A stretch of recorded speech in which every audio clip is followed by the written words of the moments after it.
পয়গম্বর গালেবান মুসা আলাইহিস সালাতু ওয়াস সালাম রাস্তা দিয়ে চলতেছে, হঠাৎ করে নজর করে দেখেন একজন বুজুর্গ একটা পাথরের উপরে বসে বসে আল্লাহর ইবাদত করে।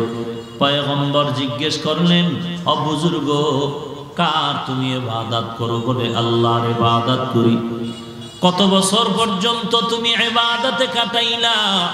আল্লাহর বান্দা বুজুর্গ বলে, একদিন আর দুদিন না, এক বছর আর 2 বছর না, আমি এই পাথরের মধ্যে বসে আল্লাহর ইবাদত করি একটানা 400 বছর পর্যন্ত। পয়গম্বর বললেন, 400 বছর পর্যন্ত আপনি ইবাদত করেন, আপনার কি পেটের মধ্যে ক্ষুধা তৃষ্ণা হয় না? বলে, হ্যাঁ, আমার পেটে ক্ষুধা তৃষ্ণা আসে। কি খাওয়ার ব্যবস্থা হয়? বলে, রব্বুল আলামিন আসমান থেকে আমার জন্য ডাইরেক্ট আসমানি খানা আমার সামনে দস্তরখানে পৌঁছায় দেন। পয়গম্বর নবী বলতেছেন, ভাগ্যবান আপনার মতো আর কয়জন হতে পারে? 400 বছর পর্যন্ত আপনি আল্লাহর ইবাদত করেন, আর রব্বুল আলামিন আসমান থেকে আপনার রিজিকের ব্যবস্থা করে। এত কিছু পাওয়ার পর আপনার অন্তরে আর তৃপ্তি হওয়ার আর কোনো বাকি আছে নাকি? আল্লাহর বান্দা বুজুর্গ বলে, আমার জিন্দেগির শেষ, আমার 2টা আশা আমার ভেতরে আছে, 2টা আফসোস আছে। ওই 2টা তৃপ্তি পেলে আমি পরিপূর্ণ তৃপ্তি পেয়ে যাব। বলে, কি আশা?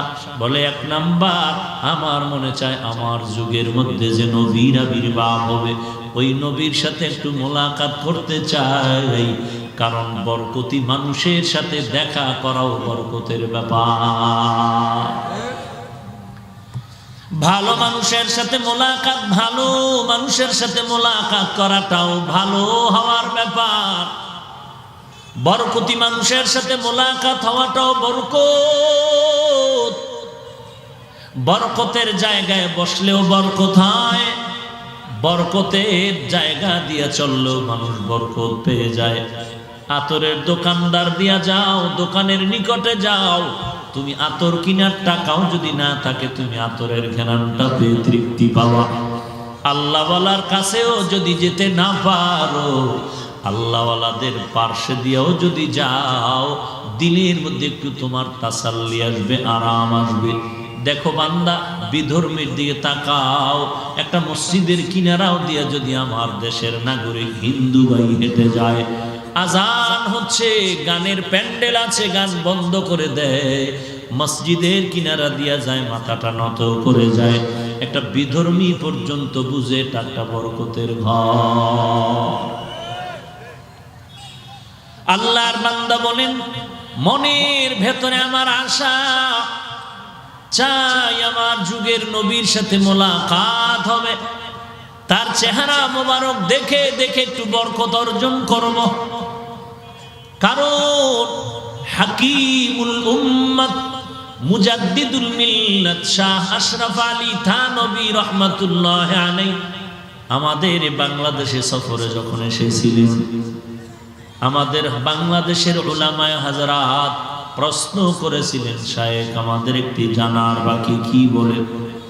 বলে, আমরা জানি পয়গম্বরের হাদিসের মধ্যে আছে, সন্তান যদি মা বাবার দিকে নেক নজরে তাকায়, বাইতুল্লাহর জিয়ারত পায়, কবুল হজের সওয়াব, বাইতুল্লাহ পায়, বাইতুল্লাহর জিয়ারত পায়, আল্লাহর নবীর হাদিস। তবে আমাদের প্রশ্ন হলো, আমরা যদি আল্লাহর খাস ওলি যারা, এদের দিকে যদি মুহাব্বতের নজরে তাকাই তো কি পেতে পারি? হাকিমুল উম্মত মুজাদ্দিদুল মিল্লাত শাহ আশরাফ আলী ফারুকী থানভী বলেন, উলামায়ে হাজরাত, আল্লাহর নবীর হাদিস মতে সন্তান মা বাবার চেহারা মোবারকের দিয়ে তাকাইলে বাইতুল্লাহ পায়, বাইতুল্লাহর জিয়ারত পায়।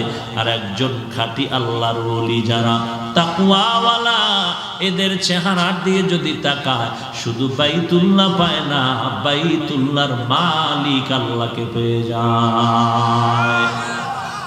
सोहबते सालेह तोरा सालेह कुनात सोहबते ताले तोरा ताले कुनात ज़माना सोहबते बा औलिया बेहतर अज़ सब साला ताअत बेरिया मैले मोमिन सोए मोमिन मिशावत मैले काफिर सोए काफिर मिशावत। আল্লাহর বান্দা বলেন আমার যুগের নবী আমি জেনেছি সমস্ত নবী আম্বিয়া কেরাম মাসুম কোনো গুনাহ নাই, আর সমস্ত সাহাবায়ে কেরাম হলেন মাহফুজ, আল্লাহ পাকের সংরক্ষিত চাদরে তারা আবৃত হয়ে আছেন। গুনাহ তো ইচ্ছা করে করেই না, অনিচ্ছায় যদি কোনো অপরাধ হয়ে যায় তওবা করতেও বান্দা দেরি করে না। এ কারণেই আল্লাহ বলেন এই সাহাবায়ে কেরামের দাম কত জানো? রাদিয়াল্লাহু আনহুম ওয়া রাদু আন যালিকা লিমান খাশিয়া রাব্বাহ। আমি আল্লাহ তাদের উপরে রাজি, তারাও আমি আল্লাহ পাকের উপরে রাজি ও খুশি আছেন। আল্লাহর নবী বলেন আমার এক একজন সাহাবী আকাশের নক্ষত্রের সমতুল্য, আসহাবী কান নুজুম, আমার এক একজন সাহাবী এক একটা নক্ষত্রের মতো, দুনিয়ার মানুষের জন্য মাইল ফলক। আল্লাহর বান্দার জবাবে পয়গম্বর মুসা নবী বললেন ও বুজুর্গ তোমার মনের দুটো আশা, এক নাম্বার তুমি দেখবা তোমার জীবদ্দশায় এই যুগের নবী তুমি আমাকেই মন ভরে দেখে নাও, আমি তোমার সে আশান্বিত পয়গম্বর। আল্লাহর বান্দা নেক দৃষ্টি দিয়া অপলক দৃষ্টিতে তাকিয়ে আছে, মন ভরে দিল ভরে তাকায় দেখেন আর তৃপ্তি অর্জন করেন। এরপরে নবী বললেন দ্বিতীয় কি আশা? বলে আমার মনের একটু আশা হলো এক গ্লাস ঠান্ডা পানি পান করতে চাই। পয়গম্বর বলেন একটু দাঁড়াও, আমি একটু পানির জন্য তোমার জন্য একটু ব্যবস্থাপনায় যাচ্ছি, পানি নিয়ে আসতেছি। পয়গম্বর পানি নিয়ে এসে দেখেন বুজুর্গ জমিনের মধ্যে আর জিন্দা নাই। মুসা নবী আল্লাহকে জিজ্ঞাসা করলেন হে মালিক এটাই কি তোমার ইনসাফ? যেই বান্দা 400 বছর পর্যন্ত তোমাকে ভুলে নাই, যেই বান্দাকে 400 বছর পর্যন্ত তুমি দয়ার নজরে আসমানি রিজিক দিয়েছো, আজ বান্দার জীবনের শেষ বেলা এক গ্লাস পানির আশাটা কেন পূরণ করলা না রে আল্লাহ? আল্লাহ বলেন ও মুসা এটাই আমার ইনসাফ, এটাই আমার ইনসাফ হলো, এটা বেইনসাফি হয় নাই। কারণ মুসা তুমি বলো যেই আল্লাহ আসমান থেকে বান্দাকে 400 বছর পর্যন্ত খানা দিয়া লালন পালন করে রাখতে পারলেন, ওই আল্লাহ কি এক গ্লাস পানি দিতে পারতেন না? ওই আল্লাহ কি এক গ্লাস পানি দিতে পারতেন না? তোমার কাছে কেন চাইলো, আমার কাছে কেন চাইলো না? আল্লাহ বলেন বান্দা তুই কার কাছে কি চাও? কে তোকে কি দিবে? টাকা পয়সা, বাড়ি গাড়ি, ঘর সম্পদ, এগুলো তো ও আমার থেকেই নিয়েছে, ওকে আমি দিয়েছি। অতএব এর কাছে চাইয়া লাভ নাই, আসল গোড়ায় যোগাযোগ কর, বান্দা চাইতে দেরি পাইতে দেরি হবে না। وَإِذَا سَأَلَكَ عِبَادِي عَنِّي فَإِنِّي قَرِيبٌ أُجِيبُ دَعْوَةَ الدَّاعِ إِذَا دَعَانِ فَلْيَسْتَجِيبُوا لِي وَلْيُؤْمِنُوا بِي لَعَلَّهُمْ يَرْشُدُونَ।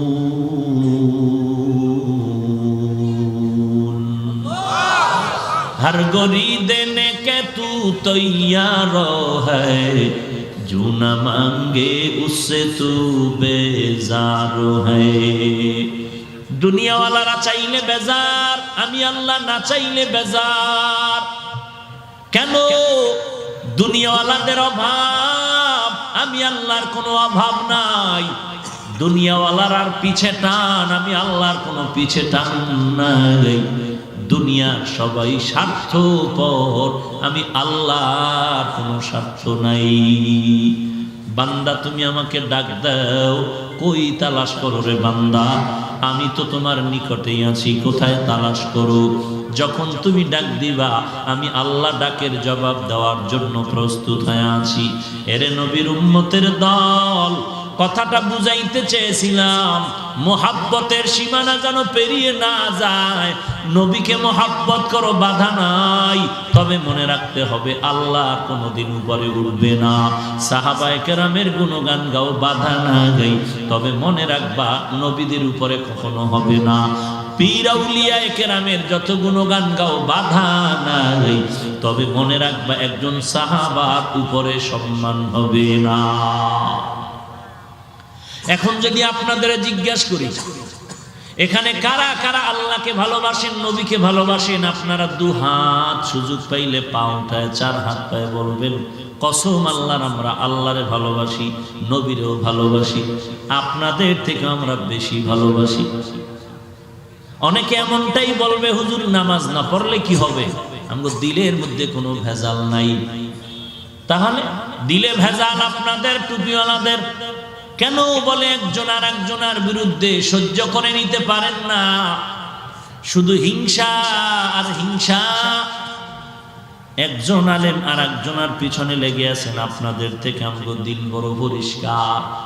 ও মহাপণ্ডিত বাঙালি মুসলমান, তোমার ঘরের খবর তুমি নাও, তোমার বিবেকের জিজ্ঞাসা করো রে বাবা। এই কথা বলিয়া তুমি এখন আলেম থেকে দূরে আছো, এটাই তোমার এক নাম্বার প্রমাণ হলো তুমি আলেমকে হিংসা করে দূরে গেলা। নাম্বার দুই, তোমার ছেলে, তোমার মেয়ে, তোমার ভাই, তোমার প্রতিবেশী, তোমার কর্মচারী যারা তোমার কাজ করে, তুমি তাদের সাথে মিলতাল করে চলতে পারো না। কি পরিমাণ মুহাব্বত, ভালোবাসা আল্লাহ পাক দুনিয়াতে দিলেন। আল্লাহর দয়া, করুণা, রহমত 99% আল্লাহ রেখে মাত্র 1% জমিনের মধ্যে দিয়েছেন। আর এটা শুধু মানুষকে নয়, সমস্ত মাখলুকাতের মধ্যে।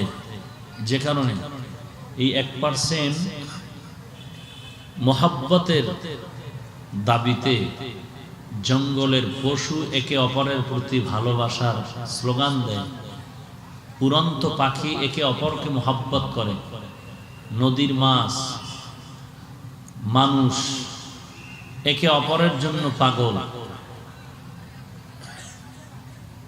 এই মোহাব্বত, এটা হলো মূল মোহাব্বত অর্জন করার সিঁড়ি। যেমন ইব্রাহিম আলাইহিস সালামকে আল্লাহ রাব্বুল আলামিন 80 বছরের পরে সন্তান দিলেন, নাম রাখলেন ইসমাইল। ওই সময় সন্তানের প্রতি কি পরিমাণ মোহাব্বত আল্লাহ দিলেন সৃষ্টি করে। এর মধ্যে পরীক্ষাও হলো যে দুনিয়ার এই মোহাব্বত তোমার স্থায়ী না, এটা অস্থায়ী। এই মোহাব্বতে পড়ে আসল মোহাব্বতের বন্ধনটাকে ছিন্ন করো নাকি মজবুত করো, এটাও মুমিনের জন্য একটি পরীক্ষা। আর এই মোহাব্বতের মাপকাঠিও যেন লঙ্ঘন হয়ে না যায়। মাকেও মোহাব্বত করতে নিষেধ নাই, বাবাকেও নিষেধ নাই, স্ত্রীকেও নিষেধ নাই, ভাই বোনকে নিষেধ নাই, উস্তাদকে নিষেধ নাই, ইমাম, বন্ধুকে। মোহাব্বতের সীমারেখা প্রত্যেকটার মাপকাঠি আলাদা। যেমন কথার কথা, কেউ একজন ভালো স্ত্রী পেল, ভালো মোটামুটি চান্দিনা থানার মধ্যে এরকম একজন ডানা কাটা পরি নাই বললেই চলে, হাজারে একজন। এখন কোন আল্লাহর বান্দা এই সুন্দরী রমণী পেয়ে প্রশংসায় পঞ্চমুখ হয়ে মায়ের কাছে গিয়া বলে, মা, কপাল আমার চান কপাল, এমন একটা স্ত্রী পেলাম যার গুণগান লিখতে গেলে কলম শেষ হবে, কাগজ শেষ হবে, লেখা শেষ হবে না। যেমন তার চোখের চাহনি, তেমন তার চুলের সিস্টেম, দেহ বডি গঠন, কথার বাচনভঙ্গি অত্যন্ত সুন্দর, সাজানো গুছানো তার কাজকর্ম। বলে মা হাতে সময় কম, লম্বা কথা বলা যাবে না, এক কথায় বলি আমার স্ত্রী এতই যে ভালো যে তোমার থেকেও ভালো। এতক্ষণ যা বলল কিছু থাকলো, আমও গেল সালাও গেল। মোহাব্বত কিন্তু করতে নিষেধ নাই, স্ত্রীকে মোহাব্বত করো, কোনো বাধা নাই। তবে মাথার মধ্যে এই কথাটা রাখতে হবে যে কখনোই স্ত্রীর মোহাব্বতের সীমানা মায়ের উপরে যাবে না। প্রত্যেকটা ক্ষেত্রে এমনই। ওস্তাদকে মোহাব্বত করেন, পীর সাহেবকে মোহাব্বত করেন, সমস্ত আউলিয়ায়ে কেরামদের মোহাব্বত করবেন, গুণগান গাইবেন, তাদের জীবনী লিখবেন, গুণগানের বই লিখবেন, কোনো নিষেধ নাই, সওয়াব।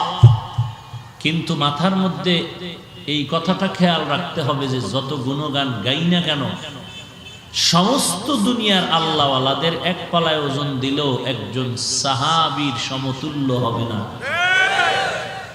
এবার সাহাবায়ে কেরামের গুণগান যত পারেন গাবেন, গাইতে থাকবেন, বলতে থাকবেন, প্রচার করতে থাকবেন, লিখতে থাকবেন। কিয়ামত পর্যন্ত লেখলেও নিষেধ নাই, কিন্তু মনে রাখতে হবে সাহাবায়ে কেরামের যতই গুণগান বলি আর করি আর লেখি, একজন নবীর সমতুল্য হবে। আবার সমস্ত আম্বিয়ায়ে কেরামের গুণগান গাইবেন, নিষেধ নাই, লেখেন, বলেন, বলতে থাকেন, লিখতে থাকেন। আকাশ সমপরিমাণ লিখে যদি কাগজ দিয়ে ভরে ফেলেন কথার কথা, তারপরও মনে রাখতে হবে আমার আপনার নবী রহমাতুল লিল আলামিনের মর্যাদার সমান হবে। এবার আসেন আমার নবীর গুণগান। নবীজির প্রশংসায় পঞ্চমুখ, জিন, ফেরেশতা, ইনসান, গোটা কুল আলম যতই গুণগান গাইতে থাকবেন, মনের মধ্যে ব্রেনে কথাটা রাখতে হবে যে যত গুণগান গাই না কেন, নবী আসার আগেও গুণগান, আসার পরেও গুণগান, বিদায়ের পরেও গুণগান, এমনকি কিয়ামতের মাঠেও নবীর গুণগান চলবে। কিন্তু মনে রাখতে হবে যতই গুণগান চলতে থাক, আমার আল্লাহর উপরে হবে। কারণ আমার আল্লাহ হলেন এক, ওয়াহদাহু লা শারীকা লাহ। আল্লাহ পাক রব হিসাবে এক, খালেক হিসাবে এক, মালিক হিসাবে এক। আল্লাহর জাতের সাথে যেমন কারো অংশ নাই, তার গুণের সাথে কারো গুণের মিল নাই। আছে?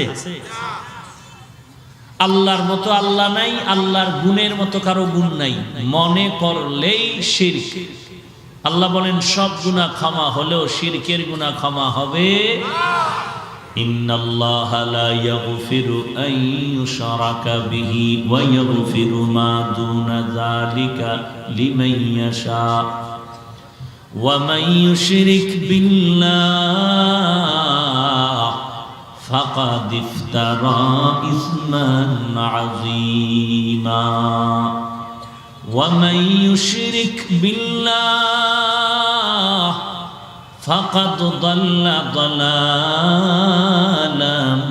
বাঈদা ওয়া মান ইউশরিক বিল্লাহ ফাকাদ হারামাল্লাহু আলাইহিল জান্নাহ। আল্লাহ বলেন সব গুনাহ ক্ষমা হবে, শিরকের গুনাহ কখনো ক্ষমা করা যাবে না রে গোলাম। আমি আল্লাহ সহ্য করতে পারি না যখন বান্দা তুমি আমার অস্তিত্বের উপরে হামলা করতে চাও। আল্লাহ সব গুনাহ ক্ষমা করেন, শিরকের গুনাহ আল্লাহ ক্ষমা করবেন না। লোকমানে হাকিম তার সন্তানকে ওসিয়ত করে গেলেন, ইয়া বুনাইয়া লা তুশরিক বিল্লাহ ইন্নাশ শিরকা লাযুলমুন আযীম। এই সন্তান, খবরদার আল্লাহর সাথে কাউকে অংশীদার বানাবে না। আল্লাহর মতো আল্লাহ নাই, আল্লাহর গুণের মতো আর কারো গুণ নাই। আল্লাহর একটা গুণ হলো আল্লাহ হলেন রাজ্জাক, এই গুণের মতো আর কারো গুণ নাই মনে করলে শিরক। যারা এই অপরাধটা করবে তাদের নাম মুশরিক। আল্লাহ বলেন সব বান্দাকে আমি ক্ষমা করব, যারা শিরকের গুনাহ করে নিজের জীবনটাকে ধ্বংসের দ্বার প্রান্তে নিবে তাদের ক্ষমা হবে না।